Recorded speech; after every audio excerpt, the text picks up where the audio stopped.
बिस्मिल्लाहिर्रहमानिर्रहीम। अस्सलातु वस्सलामु अलैका या रसूल अल्लाह व अला आलिका व अस्हाबिका या हबीब अल्लाह। अस्सलामु अलैकुम मुअज़्ज़ज़ नाज़रीन व सामीन।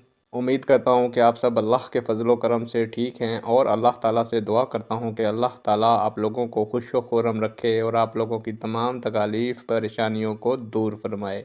आज की वीडियो का अनवान है दौराने नमाज किसी नमाजी की बेहोशी पर क्या करना चाहिए। उम्मीद करूँगा कि ये मालूमात आपके इल्म में इजाफ़ा फरमाएगी और आप इस वीडियो को शेयर करेंगे, चैनल को सब्सक्राइब करेंगे ताकि दूसरे लोग भी इस मालूमात से मुस्तफ़ीद हो सकें। बढ़ते हैं वीडियो की जानिब। मुअज़्ज़ज़ नाज़रीन व सामीन, दौराने नमाज अगर कोई नमाजी बेहोश हो जाए तो नमाज तोड़कर उसकी मदद करनी चाहिए, क्योंकि जान बचाना ज़रूरी है। शायद आपकी वजह से उसका भला हो जाए। नमाज तो आप बाद में कज़ा करके भी पढ़ सकते हैं। नेक दुआओं के साथ आपसे इजाज़त चाहूँगा। अल्लाह ताला आप लोगों का और मेरा हामी और नासिर हो। अल्लाह हाफिज़।